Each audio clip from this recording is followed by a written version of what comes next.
Yo, salut à tous et bienvenue sur OM Revolt, le podcast. Alors aujourd'hui, pour ce podcast d'aujourd'hui, nous allons tout simplement débriefer le match OM Lorient qui s'est joué samedi à 17h.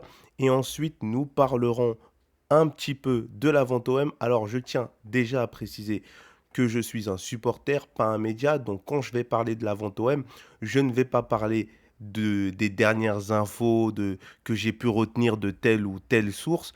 Pas du tout. Je vais tout simplement, moi je décortique toujours la vente OM par rapport aux effets qu'elle projette sur les supporters. C'est-à-dire que les conflits que ça peut créer, bien évidemment, j'en ai parlé dans le premier podcast des fameux conflits liés à la vente OM. Et aujourd'hui, je vais parler d'un sujet qui m'a un petit peu étonné, puisque j'en ai discuté avec certains supporters. Je vais parler de la naissance abusive de chaînes médias, pseudo-médias indépendants, qui parlent de l'Olympique de Marseille. Il y en a des tonnes et des tonnes qui sont en train de naître un peu partout sur YouTube, faits par des indépendants, hein, qui se prétendent un petit peu journalistes, et qui parlent bien évidemment pour se faire un petit nom. Ils commencent à parler de l'Olympique de Marseille en parlant spécifiquement de la vente. Donc forcément, mais le problème c'est qu'ils ne donnent aucune info nouvelle sur cette vente. Ils font simplement que relayer des infos qui ont déjà été données au préalable. Donc, on va approfondir tout ça et je vous expliquerai un petit peu tout ce que j'ai pu découvrir vis-à-vis de pas mal de ces chaînes. Et ensuite, nous allons terminer bien évidemment avec Longoria. Donc, on va conclure un petit peu le débat Longoria vs les formations françaises. Voilà, je terminerai simplement légèrement avec ça parce qu'il y a d'autres intervenants, d'autres personnes qui sont arrivées pour lancer des pics à Longoria. Donc, j'en parlerai également. Donc, voilà. Donc, on va commencer par le débrief.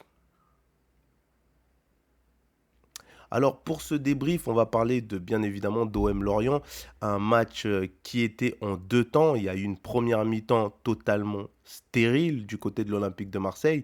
L'adversaire, lui, bah, il a mis son but, hein, et un but très beau, très simple, très rapide, très efficace. Nous, on a été totalement vide défensivement vis-à-vis de ce but. On n'a rien fait. Et après ça, l'adversaire n'a pas été plus dangereux que ça. Il s'est simplement limité à défendre. Et nous, on avait la possession du bal. La, la possession du bal, quel idiot. La possession de la balle. Et qu'avons-nous fait avec le ballon? C'est la question que je me suis posée pendant toute cette première mi-temps. Un vrai problème dans cette première mi-temps, c'est l'utilisation du ballon. On a très très très mal utilisé le ballon. On a toujours ces fameuses lacunes, on a toujours ces fameux blocages psychologiques. Moi, je comprends pas. Moi, je comprends pas que au lieu de jouer vers l'avant, on joue toujours vers l'arrière.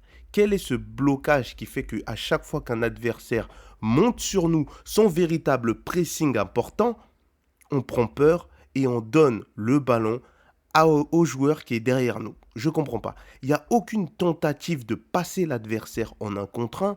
Automatiquement, on donne le ballon derrière nous. C'est-à-dire qu'on ne crée aucune situation qui va créer un décalage ou quelque chose qui va permettre d'avoir un surnombre ou quoi que ce soit. Rien du tout. Il y avait rien du tout. Et ça revient à dire quelque chose que j'ai toujours remarqué. Je l'ai dit dans mon premier podcast.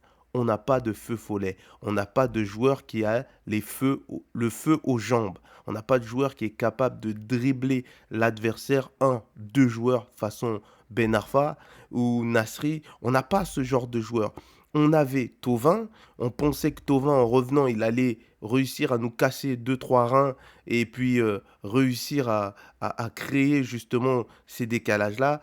Force est de constater que Thauvin, c'est un fantôme. C'est un fantôme. Il n'apporte rien dans le jeu. Ok, certains vont me parler de la passe décisive, mais on est encore dans la première mi-temps. Il n'apporte rien. Encore une fois, les supporters de Thauvin vont me sortir que Thauvin a joué sur le côté gauche cette fois. Donc, c'est pas la même chose. Il a l'habitude de jouer sur le côté droit. Non, mais attendez. À un moment donné, il faut réfléchir 2 secondes. Thauvin Vous allez pas me dire qu'il n'a jamais joué sur le côté gauche. Il a déjà fourni de belles prestations sur le côté gauche par le passé. Hein. C'est pas la première fois qu'il joue sur le côté gauche. Donc faut arrêter les bêtises. Là, il n'a rien fourni. Mais quand je dis rien, c'est même pas une véritable situation. Rien du tout. C'était fantomatique. Ok, c'est pas ton poste de prédilection. On est d'accord. Mais à un moment donné, il faut arrêter de prendre les gens pour des cons. Si on te met simplement sur une autre aile, tu peux pas devenir inutile comme ça. C'est pas possible. Toutes tes qualités peuvent pas s'évaporer. Donc à un moment donné, c'est le joueur qui est incompétent, qui est juste incompétent. Donc pour moi, Thauvin, dans cette première minute, dans cette première mi-temps, il est incompétent. C'est tout. Il y a rien à dire. Il est nul. Il est claqué au sol. Il n'y a rien à dire. Pour moi, c'est pas un joueur qu'il faut conserver. Pour moi, je le dis et je le répète, franchement, il m'a vachement énervé. Et en deuxième mi-temps, laissez tomber, j'avais envie de casser ma télé tellement que c'est n'importe quoi. Donc, cette première mi-temps, vraiment, elle a jeté, quoi. Elle est vraiment à jeter. Et je pense que c'est pas forcément la tactique de Sampaoli qui est à l'origine de ce mauvais jeu. Non. Il faut arrêter, on ne peut pas jouer tout le temps dans le confort de nos postes de prédilection. Quand Sampaoli il arrive, il essaye de faire en sorte que chaque joueur se sente concerné. Donc quand tu ne joues pas à ton poste, tu dois en faire 2 fois plus. Je suis désolé, c'est très important. Donc Thauvin qui était sur le côté gauche, il n'a pas fait le travail. Comme il n'a pas fait le travail, eh ben pour moi, il ne mérite pas de jouer. C'est quelqu'un qui ne mérite même pas de jouer. Donc à un moment donné, il faut que Sampaoli, il arrête de placer Thauvin. Il colle pas au jeu de Sampaoli. Il fait pas le taf. Il fait pas le taf. Donc je suis désolé, Thauvin out pour moi. Donc cette première mi-temps, elle était vraiment à chier. Alors, il n'y a pas que Thauvin qui était nul dans cette première mi-temps. La majeure partie des joueurs étaient nuls dans cette première mi-temps. On a toujours un Camara qui est assez bon. Hein, Camara, franchement, j'ai rien à lui dire. Il fait son taf. Et il a toujours fait son taf. Donc, je ne lui dirai rien. Ballardi est un joueur que j'aime beaucoup, qui commence maintenant à monter en puissance. Donc, lui également, je lui dirai rien. Mais en tout cas, cette première mi-temps, elle était horrible. Horrible. Franchement, j'ai même arrêté de regarder regarder le match pendant 10 minutes, tellement que j'en pouvais plus. J'en pouvais plus de ces passes en retrait systématiques, sans véritable tentative de faire le jeu. Au pire, si tu ne peux pas donner, si tu ne trouves pas de solution, essaie de te créer la solution toi-même. À un moment donné, ça ne sert à rien de donner le ballon en arrière. À un moment donné, on a essayé de donner le ballon en retrait et ça a créé une situation de contre. Donc, à un moment donné, autant créer une situation de contre en allant vers l'avant qu'en allant vers l'arrière. Pour moi, ça paraît évident, mais bon, après, si les joueurs, ils flippent à chaque fois qu'un joueur arrive devant eux, bah, joue pas au foot, mon gars, joue pas au foot, je sais pas, va jouer à la pétanque, j'en sais rien, mais à un moment donné, il faut arrêter les conneries. Donc, cette première mi-temps, elle était horrible, dégueulasse. La deuxième mi-temps, la deuxième mi-temps, ils sont revenus avec beaucoup d'envie. Avec beaucoup d'envie, ils ont amené beaucoup plus de déplacements. Alors, bien évidemment, on a changé les choses. Thauvin est parti à droite, il est reparti dans son côté de prédilection, entre guillemets. On a eu Luis Enrique qui est revenu sur le terrain. Et là, on a vu une équipe plus équilibrée, même si j'aime pas trop dire ça.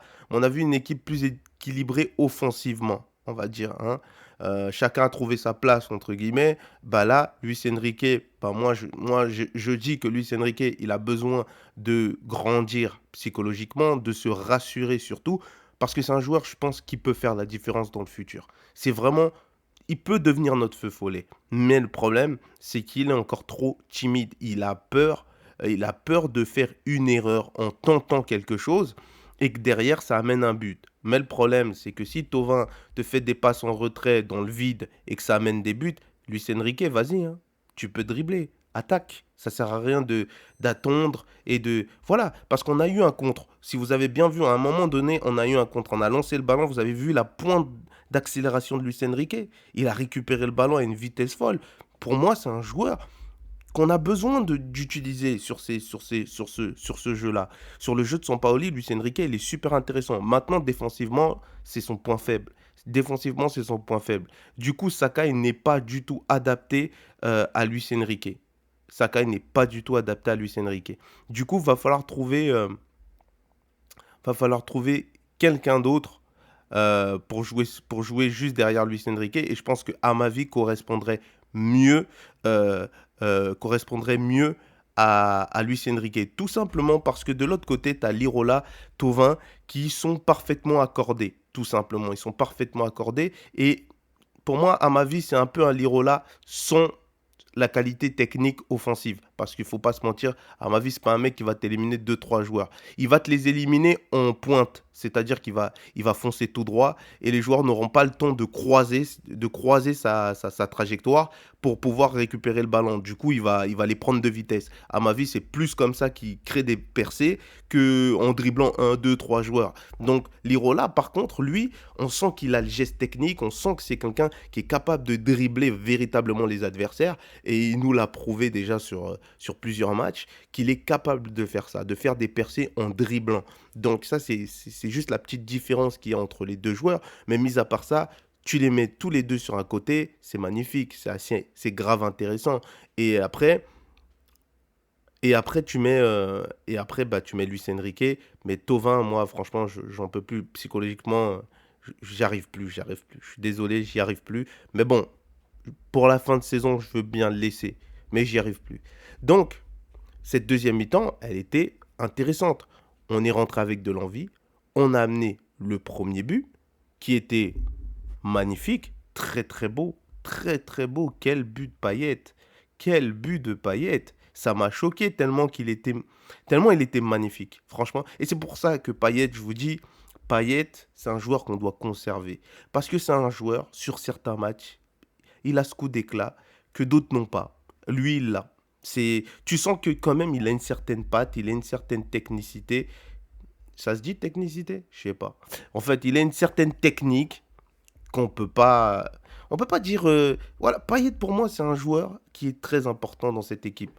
Il est très important parce que dans certains moments, franchement, quand il veut, voilà, masterclass, une magnifique. Non, et la passe de Milic, elle est magnifique. Il y a de l'inspiration dans les deux actions. Dans les deux actions, autant la passe que la frappe, il y a de belles inspirations. Donc forcément, inspirés par ce beau but, ils se sont relancés psychologiquement, ils se sont relancés. Il y a eu un regain psychologique énorme, puisque automatiquement, ils n'ont pas arrêté d'attaquer et ils se sont fournis la deuxième occasion de but, passe de Thauvin, but de Lirola. Et là, vous avez vu la justesse technique de Lirola. Et je suis même pas sûr que Thauvin la met.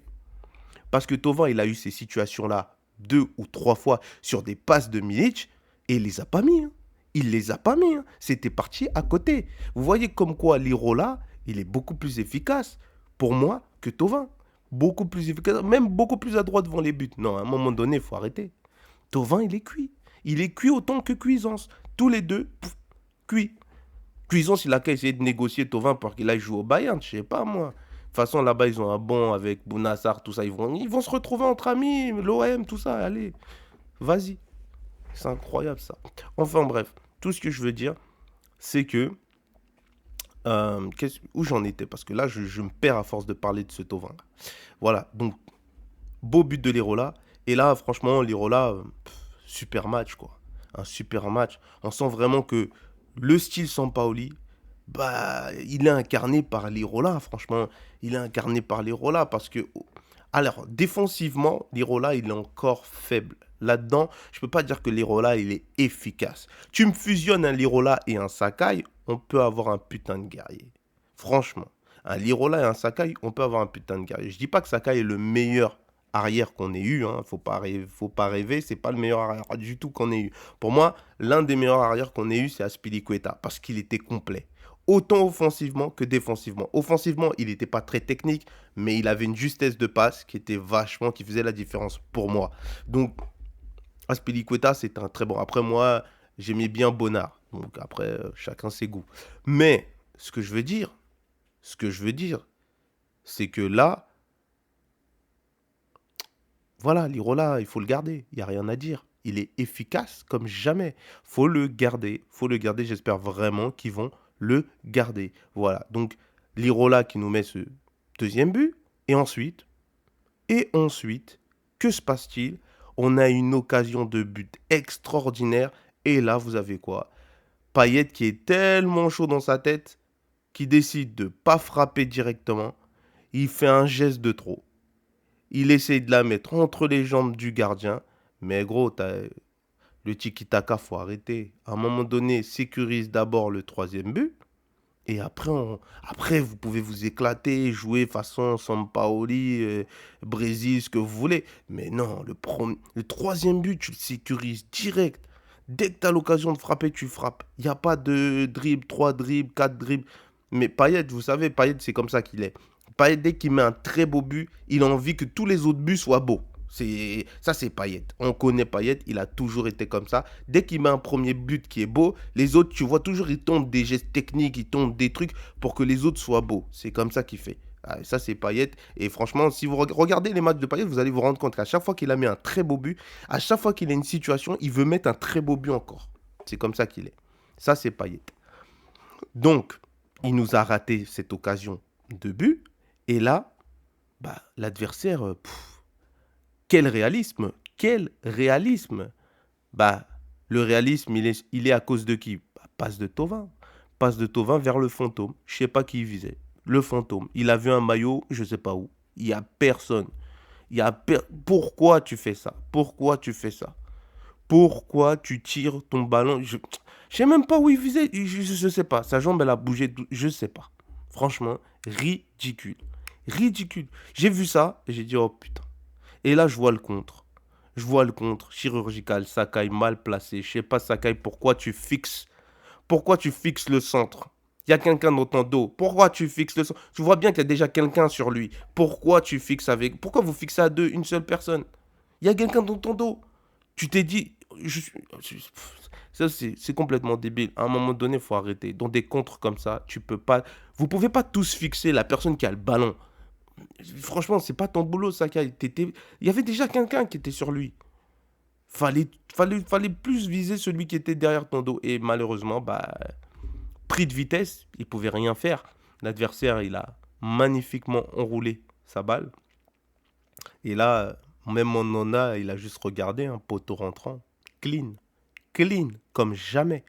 Il a nettoyé. Parfait. Donc forcément, à partir de là, psychologiquement, shutdown.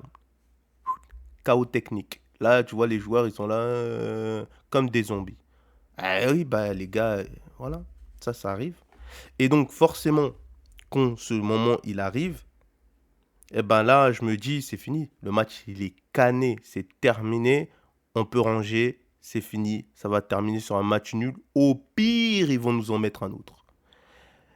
Eh ben non, parce que Monsieur Lirola, super puissance. Je vous ai dit, c'était le King. Moi, j'ai mis sur Instagram King Lirola. Parce que là, le mec, il était dans son match. Lui, vraiment, il était dans le délire. Il était dans le délire offensif. Il était dans tous les délires. Il était chaud. Comme jamais. Il a dit, je la tente. Il a tenté. But. Dernière minute. Et ouais, sans Paoli time. Et voilà. C'est tout ce qu'on demande. On demande des tentatives de frappe. Tentez au moins. Les mecs, ils tentent jamais. Ils veulent toujours assurer leur but. Mais frère, si tu veux assurer ton but, marque au moins quand tu l'assures. Si tu ne le marques pas en assurant, bah tente au moins. Tente. Et voilà, Lirola, il a tenté de là où il était et c'est rentré. Des fois, quand on tente ce genre de frappe, ça rentre. Il faut avoir confiance. Et on peut voir que Lirola, il a gardé confiance. Il a gardé confiance. Et j'espère qu'il a pu transmettre cette confiance à ses coéquipiers pour que le prochain match, franchement, le prochain match, faut pas se prendre le premier but. Faut vraiment pas se prendre le but parce que c'est très difficile de jouer quand on se prend le premier but. Si on joue à domicile, on peut peut-être revenir, peut-être, je dis bien peut-être, mais vaut mieux marquer le premier but. Je vous jure, si on marque le premier but, on peut créer une certaine dynamique qui va nous amener à enchaîner. Si on ne marque pas ce premier but, ça devient très vite compliqué psychologiquement et après on commence à faire des attaques vers l'arrière. Je comprends pas, des attaques vers l'arrière. Bientôt on va tirer au cache de Mandanda et il va pas comprendre. Et on va prétexter une passe en retrait. Non mais à un moment donné, il faut arrêter les conneries. Mais bon, voilà. Donc c'était le résumé de ce match. Donc en tout cas, Cuisance, j'en parlerai pas. C'était peut-être le fantôme que Thauvin essayait de faire la passe. C'était Cuisance, mais il n'était pas là. Donc voilà. Cuisance, franchement, prends ton billet pour le Bayern. Franchement, ça sert à rien. Reste plus ici, ça sert à rien. Franchement, fantomatique le type. Inefficace. Rien à dire. Il n'y a rien à dire sur lui. On peut rien dire. Qu'il enlève son maillot, qu'il rentre. Ça sert à rien. Il devrait même pas jouer. Je sais pas pourquoi il joue. Enfin bref. Voilà, c'était tout pour ce débrief. Et ensuite, on va passer bien évidemment au sujet, pas sujet brûlant, mais un sujet qui m'a marqué parce que j'en ai beaucoup discuté. Donc, on va parler bien évidemment des effets de la vente OM. Alors, pour ce sujet, tout simplement, je vais expliquer un petit peu le contexte.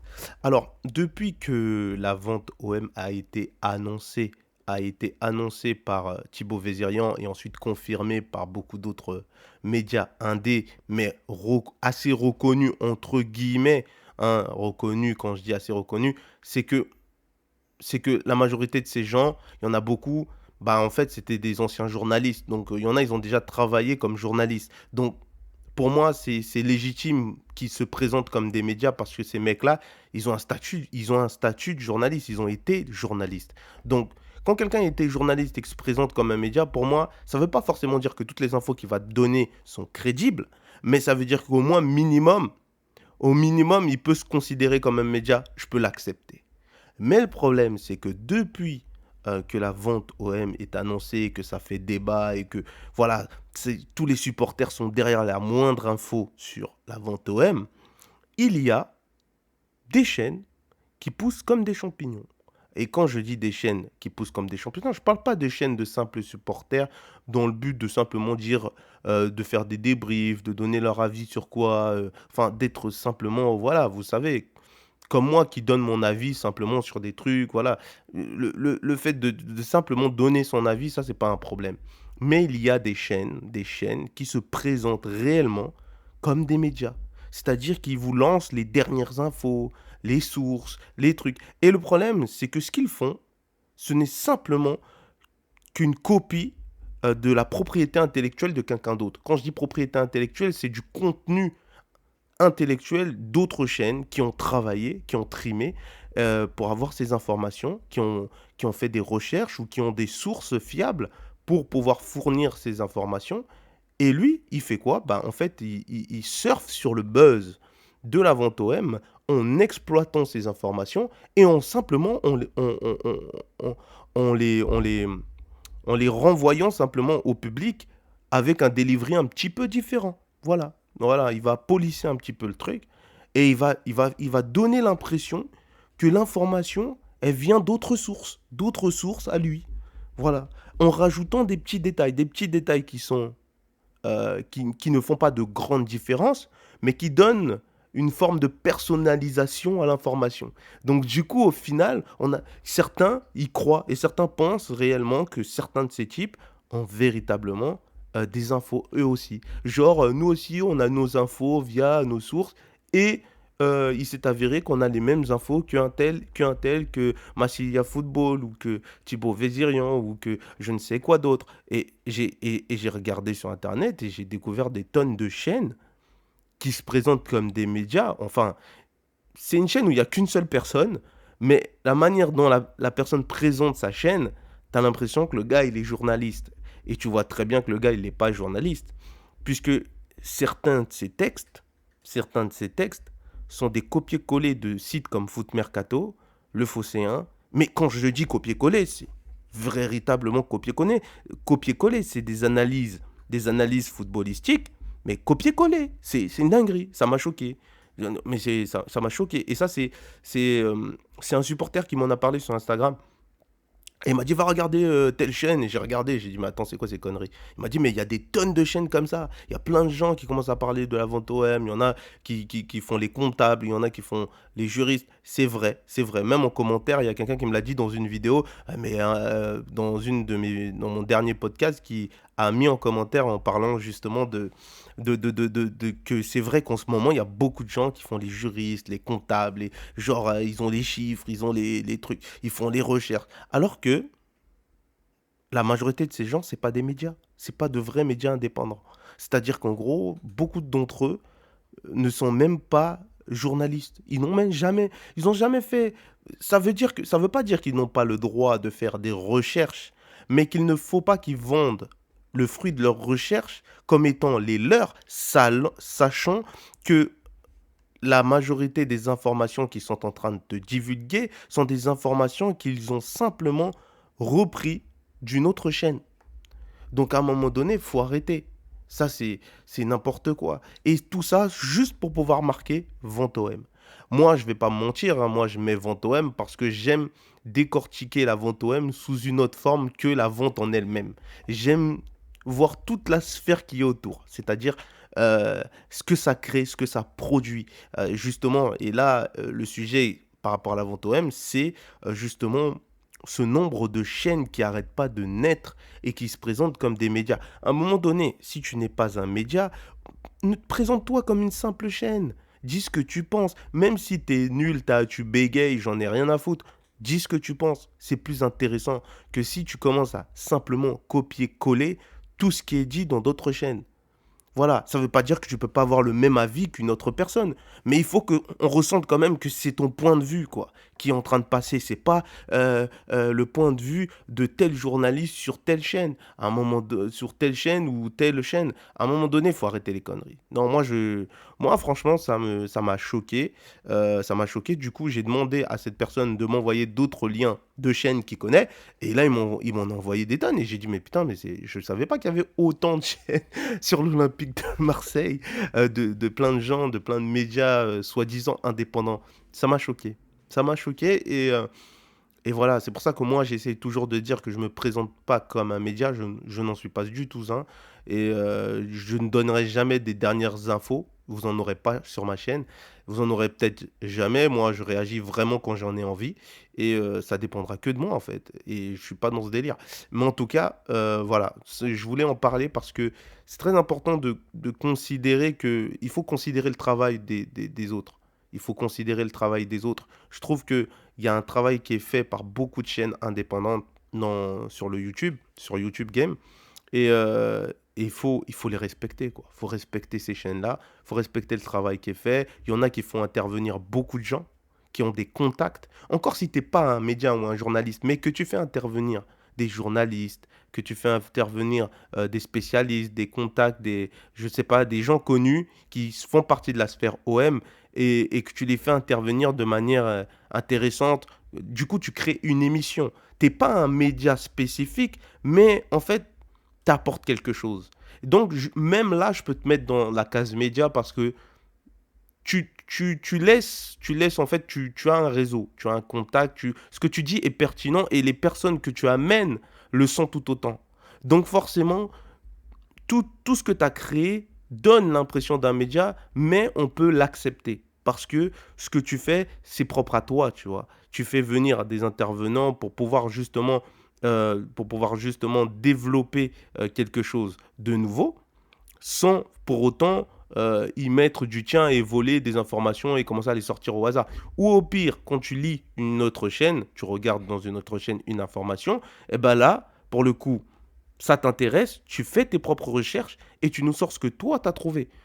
Tout en précisant que bah, ça t'est venu en premier de cette chaîne et que tu as voulu aussi en parler. C'est mieux parce que si tu vends tout comme étant de toi et qu'on s'en rend compte, et ben là du coup c'est un petit peu un mensonge. Et moi je déteste ça, je déteste vraiment les chaînes de ce genre-là qui exploitent des informations.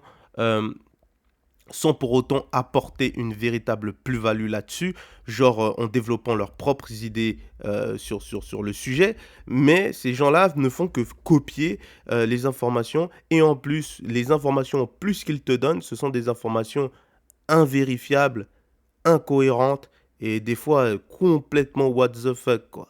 Ils te sortent des noms, ils te sortent des chiffres qui, je sais pas où ils les trouvent. Et il dit oui, c'est vrai, mais elles sont pas vérifiables, elles sont même un petit peu trop complètement folles. Alors, quand je dis des sommes complètement folles, je parle des chiffres, des dates et de certaines choses que une chaîne a annoncées. Alors, cette chaîne, je ne donnerai pas son nom, mais c'est une personne toute seule qui a ouvert cette chaîne. Il fait ça avec un téléphone portable et il annonçait des choses. Il a annoncé complètement des choses. Alors, bien évidemment, je ne parle pas d'un certain youtubeur qui est soi-disant SDF, je ne parle pas de lui, hein. Parce que, ouais, quand j'en discutais, il y a un supporter qui m'envoyait aussi une vidéo d'un youtubeur qui a une chaîne YouTube et qui est soi-disant SDF ou je ne sais pas quoi. Je ne parle pas de lui. Lui, je ne le connais pas, je sais pas c'est pas cette chaîne-là. Mais en tout cas, ça m'a choqué. Ça m'a moi, franchement, ça m'a marqué de voir que c'était un copier-coller d'un article de Foot Mercato, quoi. J'étais là: «What?» Mais mec, tout le monde va sur Foot Mercato. Pourquoi tu lis exactement c'est ridicule. Encore si tu dois lire, un article de Foot Mercato, faut que tu développes dessus. Je peux comprendre. Mais si tu dis que ce que toi, ta façon de penser, c'est ce qui est écrit dans Foot Mercato, on comprend plus rien. T'es perdu, mon gars. Donc, faut arrêter. Et j'ai remarqué qu'il y a beaucoup de chaînes comme ça. Beaucoup de chaînes qui arrêtent pas de naître, qui veulent parler de la vente OM, qui met hashtag vente OM, on va vous parler de la vente OM. Ils sont peut-être pas très visibles sur YouTube parce que, voilà, il y a des chaînes beaucoup plus, comment dirais-je, beaucoup plus pertinentes qui vont s'afficher en premier. Mais si vous cherchez bien, vous allez trouver des tonnes de chaînes sur l'OM, hein, il y en a beaucoup, il y en a beaucoup. Il y en a pas mal même. Et voilà, donc vraiment créer une chaîne sur l'OM, c'est pas le problème. Mais quand tu te sers du travail d'autres personnes par rapport à la vente OM pour véritablement faire le buzz pour vendre ta chaîne, sachant que c'est pas ton travail, c'est pas tes recherches, et que tu ne le dis pas, ça c'est horrible. Ça c'est franchement c'est horrible. C'est pas une bonne chose parce qu'en même temps, tu essayes de construire une chaîne à partir du travail de quelqu'un d'autre. Et ça va te retomber dessus à un moment donné parce qu'en fait, toutes ces informations, ça dure qu'un temps. Ça, c'est la vente OM, c'est le sujet du moment. Mais demain, il y aura plus ça. Ce sera fini. Donc, il faudra que tu développes ta chaîne avec tes propres infos, ta propre façon de voir. Et si à partir de ce moment-là, tu continues à récupérer ça sur d'autres chaînes, bah, ça va se voir tout de suite. Les gens vont s'en rendre compte encore plus vite. Là, la vente OM encore, vous pouvez sortir tout ce que vous voulez. Vous pouvez récupérer, sortir tout. Vu que tout le monde en parle, ça passe un petit peu sous la trappe. On va dire que personne ne s'en rend compte tout de suite. Moi, je m'en suis rendu compte parce que j'ai regardé des tonnes de chaînes là-dessus. Donc forcément, je m'en rends compte quand il y a des similitudes, quand il y a vraiment. Mais quand je te dis à la phrase près, faut arrêter les conneries. Oh, t'as répété tout pareil. Non, mais tu as même pas mis. Tu as même pas. Tu as même pas mis. Non, non, ça me choque. Non, mais le mec, non, mais c'est pas possible. On peut pas faire des chaînes comme ça. Donc à un moment donné, il faut arrêter les conneries et il faut essayer voilà, faire des chaînes qui soient ta propre chaîne, quoi. Voilà, dis ce que tu y penses. Mais arrête de véritablement tout copier. C'est pas une bonne chose. C'est pas une bonne chose. Et voilà, c'était juste ce que je voulais dire par rapport à la vente OM et le buzz que certaines chaînes essaient de se faire dessus. Alors, comme je continue à dire, quand tu es un vrai média, tu as le droit. Quand tu es un vrai média, tu as le droit. Quand tu te considères comme un vrai média, tu as le droit. Surtout quand tout ce que tu as déjà publié avant parle pour toi. Donc tu as totalement le droit d'en parler, de développer ou même de sortir tes infos parce que tu peux avoir des contacts, des sources. Mais quand tu n'es pas un vrai média et que tu en parles, parle-en pour toi. Parle-en pour toi ou sinon, si tu parles d'autres personnes, dis que tu parles d'autres personnes, que d'autres personnes ont dit. Mais ne dis pas que tout ce que tu dis vient de toi parce que au final, on sait que ça vient pas de toi. Parce que tout le monde est intéressé par la vente et donc forcément, quand tu vas faire le tour des chaînes YouTube, on va se rendre compte que bah, c'est pas de toi. Donc à un moment donné, quand tu piques des phrases je crois que c'est Forza OMTV, quand tu piques des phrases de Football Club Marseille, je crois, quand tu piques même quand tu piques des phrases comment on appelle ça? Il y a un YouTuber là, j'ai oublié son nom. Quand tu piques des phrases de Massilia Football aussi, comme si tu avais des sources alors que c'est. Mais en plus, ça m'a choqué. Non, mais c'est incroyable, le mec, il a carrément sorti une phrase complète, mais avec les mêmes tics. Genre, le mec, il a tout repris. Il a vraiment tout repris. Mais j'ai dit, mais c'est un mime ou quoi? Il est complètement débile. Soit c'est une chaîne clown, ou soit Et le mec, il a complètement tout repris en disant: «Oui, mes sources, tout ça». Pareil, exactement. On a l'impression qu'il a exactement la même source que ceux de Machina Football. Je heureusement qu'il a que une centaine d'abonnés, je sais plus, il en a combien, mais quand tu vois ça, c'est choquant. Et d'autres chaînes qui reprennent aussi des phrases textuelles, mais quand je vous dis, si tu écris un article et que quelqu'un lit totalement ton article en, en prétextant que c'est le sien et qu'il est en train de vous raconter réellement ce qu'il pense, de faire son analyse sur un texte qui a déjà été écrit par quelqu'un d'autre, c'est pas une bonne chose. Faut arrêter les conneries. Tu peux pas faire ça. Tu peux pas totalement faire ça. Tu peux pas. Tu peux pas. Tu peux pas. Tu peux reprendre ces informations parce que tu considères que ces informations sont bonnes, mais si tu le dis de la même manière, exactement pareil, et que tu ne précises pas la source, ne le fais pas. Ne le fais pas. Parce que c'est pas une bonne chose. Moi, je dis ça comme ça. Ne le fais pas parce que c'est pas une bonne chose. Surtout si c'est un média, tu vois. Si c'est un média. Si c'est un supporter qui a dit quelque chose de pertinent, tu le prends pour toi. C'est un supporter, voilà, il a écrit ça dans un commentaire. Tu es parti récupérer totalement ce qu'il a dit dans un commentaire parce que tu penses mot pour mot ce qu'il dit. Tu as totalement le droit. Il n'y a pas de propriété intellectuelle sur un commentaire. Mais quand c'est un média, il écrit un article quand même. Il écrit un article, c'est un travail de fond, il y a une recherche. Ce qu'il développe, c'est voilà, c'est un petit peu son travail entre guillemets pour certains. Tu peux pas simplement reprendre totalement tout ce qui est écrit pour nous le sortir comme si c'était toi qui le disais. À un moment donné, donne-nous la source, nous on va aller le lire, hein. Parce que je suis désolé, hein, je vais pas prendre mon temps à t'écouter, surtout en plus que tu prétextes, ah, j'y arrive même plus à parler. Surtout en plus que tu fais semblant comme si ça tout venait de toi, alors que non. Bon, bon, alors on va pas rester longtemps sur ce débat-là, on va pas rester longtemps sur cette chose-là. Mais en tout cas, ça m'a vraiment fait chier de voir des gens comme ça et des chaînes comme ça, franchement. En tout cas, merci à celui qui m'a envoyé ses chaînes YouTube sur ma page. Franchement, c'est super sympa. Du coup, j'y ai vu un très bon sujet pour en parler. Et en tout cas, arrêtez, vraiment arrêtez arrêtez de copier, quoi, comme ça, aussi simplement, surtout sur des gens qui vraiment se développent en tant que médias et qui ont envie aussi de au pire, vous allez sur leurs médias, ils invitent tout le monde, vous allez, vous discutez, mais commencez pas à copier exactement les mêmes phrases, les mêmes textes, c'est bizarre, ça fait chelou quand même. Tu psychopathe ou quoi? C'est vraiment chelou, hein. Moi, en tout cas, ça m'a choqué et voilà, donc je donnerai pas le nom de cette chaîne.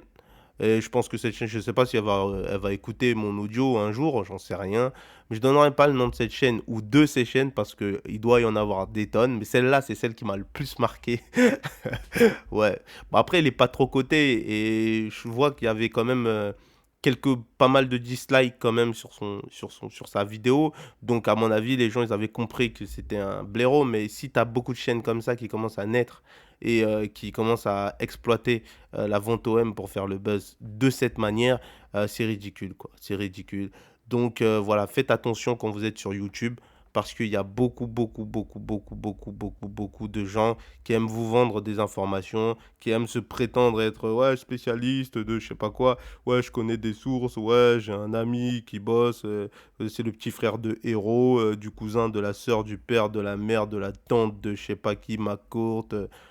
Enfin, écoutez pas ces conneries. À un moment donné, si la personne ne vous a pas prouvé un minimum qu'il y avait de la cohérence dans ce qu'elle est en train de vous dire et qu'il y avait quelque chose de stable, de solide, et que vous pouvez réellement vous dire, ça paraît vachement plausible, bah, n'y allez pas, quoi. Franchement, si ça paraît cohérent et que vous avez plusieurs sources qui se recoupent là-dessus, oui, vous pouvez avoir un espoir là-dessus. Mais si c'est une info totalement hasardeuse, non, faites attention. Et en plus, surtout, faites attention à ceux qui font du copier-coller, parce que c'est du copier-coller. Vous abonnez pas à des chaînes comme ça, parce qu'en fait, elles tuent le travail d'autres chaînes qui travaillent réellement dans ce domaine-là. Et donc, c'est pas une bonne chose. C'est pas une bonne chose. Voilà. Donc, voilà. Bah, c'était tout pour ce sujet-là et on va terminer sur Longoria.